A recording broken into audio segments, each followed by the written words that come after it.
Good morning, all of you. Yesterday I have completed the technological unemployment that I have completed. Okay. Now the next topic which I'll have to start is the extent and magnitude of unemployment in India. Okay. Under extent and magnitude of unemployment in India means, what does it mean? That you need to understand that what is the situation of unemployment in India? How many people were unemployed since 1951 till today? Census wise data. We need to study under this, but before that we need to study under what category the rate of unemployment is being collected by the government of India. Okay, so the collection estimation of unemployment in India is being done by an organization which is called NSS. NSS is a National Sample Survey committee which has the responsibility to collect the estimation regarding unemployment problem in India. Is it clear? So if you open your book, page number 241, in this you see extent and magnitude of unemployment in India. You see the unemployment scenario in India can be understood by looking at the magnitude of unemployment and unemployment rate. Comprehensive and reliable data on unemployment for the country as a whole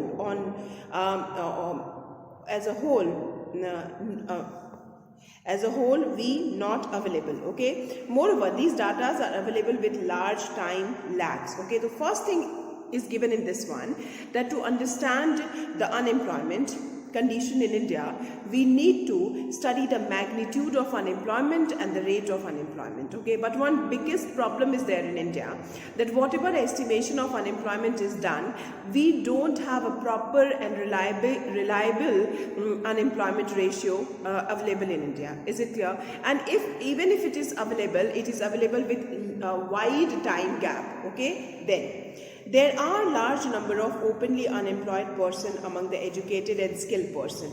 They are seeking job and may be registered with employment exchange. However, all the unemployed persons are not registered with employment exchange. Okay, so you need to understand that Government of India, to calculate the unemployment ratio, has actually opened an unemployment exchange office. Okay, so those who are unemployed, those who are searching to get the job, need to do their registration in the unemployment exchange office. Okay, but the problem is this, that in India very few people go and registered their name in the employment exchange office. Okay, so those who are registered we know, but there are many unemployed people whose names are not registered in the employment exchange office. So that also is not reliable. If you see the data of employment exchange, we cannot say that by looking into that data, we cannot say that okay, these many people are unemployed. That also we cannot say. So this you need to understand here. They are seeking job and may registered with employment exchange. However, all unemployed persons are not registered with employment exchange. Data about employment and unemployed persons in India are provided by census. We have a census here, is provided by census. Census means National Sample Survey Organization. Okay, who collect the census, and what do you mean by census? After every 10 years. And which are the census here? 1951 is the first census year, 1961 is the second census year, 1971, 1981, 1991, 2001, 2011, 2021. So what this year is started 2021. 2021 is the census year, and in 2021 the population calculation, the unemployment calculation, the poverty calculation, all these things will be now going to be done in the same year. And who does this? It is done by National Sample Survey Organization, that is NSSO. Okay, so you need to remember that the unemployment rate, which is calculated in census, census means after every 10 years, by which organization? By the organization called NSSO, that is National Sample Survey Organization.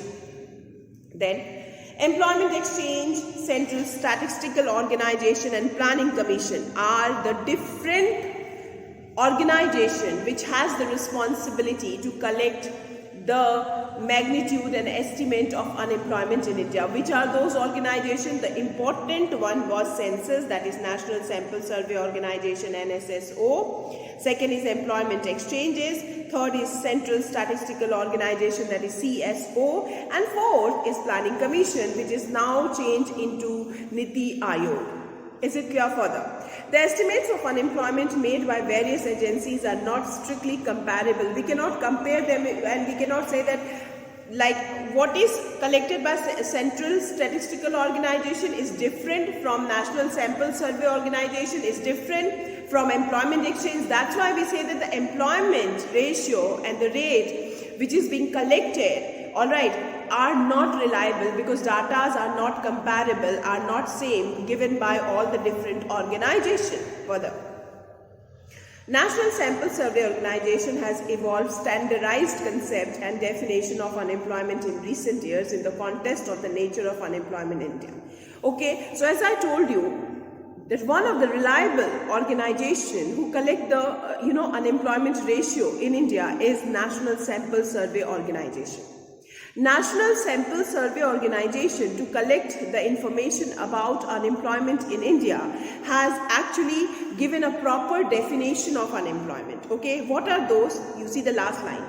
The NSSO has developed two main standardized concepts of unemployment. Two main standardized concepts. One is usual principal status, one is current daily status. Okay, so you need to understand, as I told you, there are various organizations which help us to understand the extent and magnitude of unemployment in India, like census, that is NSSO, National Sample Survey Organization, or employment exchange, or Central Statistical Organization, CSO, or Planning Commission or Niti Aayog. But the standard organization who has actually estimated the extent and magnitude of unemployment in a standard way is NSSO, because NSSO has calculated unemployment by defining unemployment under two categories. First category is usual principal status, second category is current daily status. Now, usual principal status means what and current daily status means what, that you need to understand. Now, usual principal status means the status which calculates unemployment annually. That in the total working day of a year, how many people are found unemployed throughout the year. If we find that these are the people who are found unemployed throughout the year, means they have not got employment even for single working day, then NSSO has kept them under the category which is called current usual principal status. Usual principal status is a chronicle unemployment ratio, because it shows those individuals who remain unemployed throughout the year, they did not get employment even for single day in a year, are being kept under this category which is called usual principal status. Now see all of you in the book. Accordingly to the usual principal status, from here you understand, a person is unemployed if he or she has been without work for most part of the year before the survey date. This measure estimates the number of persons who are unemployed for relatively longer period of more than 6 months. Usual status gives an idea about the long-term unemployment or chronic unemployment. Is it clear? Because here a person is found unemployed in most of the working days of the year. Means more than 6 months a person is unemployed. So usual principal status, one of the definition of unemployment developed by National Sample Survey Organization, gives us the unemployment ratio which is chronicle, because under this category those people are included who did not got work for most of the days, most of the working days in a year. So I hope you people have understood this. Okay, then see the second one, current daily status. According to the current daily status, a person is considered unemployed if he or she does not get work opportunity even for 1 hour or for 1 day out of each of the 7 days before the survey. Is it clear? So current daily status include those persons who did not get job even for 1 hour in a day or even for 1 day in 6 days of the week. So those people are kept under the current daily state. On the daily basis, this is calculated. So these are the two proper standard definition which is being developed by National Sample Survey Organization so that they will able to get the proper estimate and magnitude of unemployment in India. Is it clear? Now, see the next page in your book itself. That is page number 242. You see this table number 15.1. In 1999-2000, the number of unemployed people in India were 9.2 millions. Okay, and rate was 2.2% were unemployed. Under which category? Under usual status. Under current daily status, you can see 26.4%, 4 million people were found unemployed in the year 1999-2000 and the rate was 7.3. Then 2004-2005 usual status, number of people unemployed 11.3 million and 2.3%. Then under current daily status, 34.3% people were found unemployed under current daily status, means 8.2%. So this table is very important, children. You people have to learn this table because this table tells us the status of unemployment in India under the two categories, that is usual principal status and current daily status. So table number 15.1, you people have to go through it properly. Is it clear to all of you now?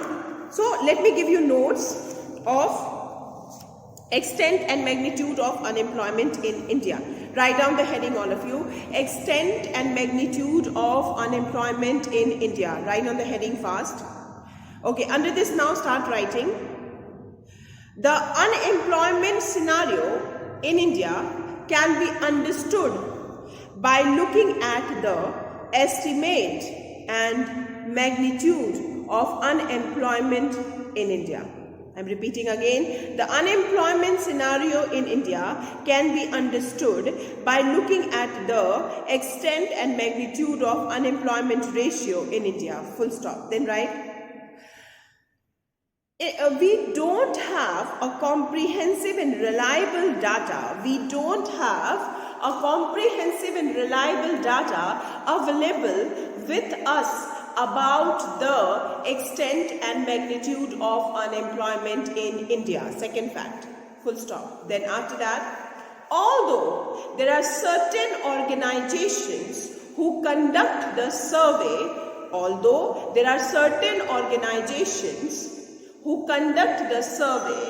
to calculate the extent and magnitude of unemployment in India, which are mentioned below.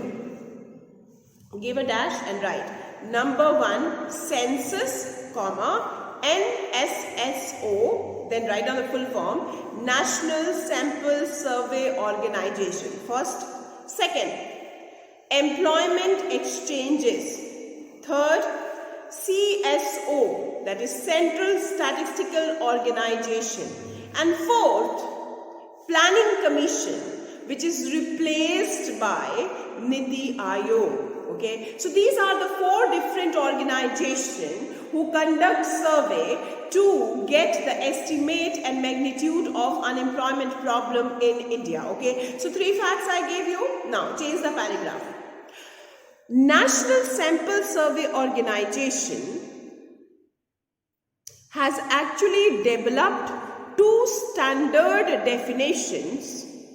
National Sample Survey Organization has actually developed 2 standard definitions to calculate the extent and magnitude of unemployment in India, which are mentioned below.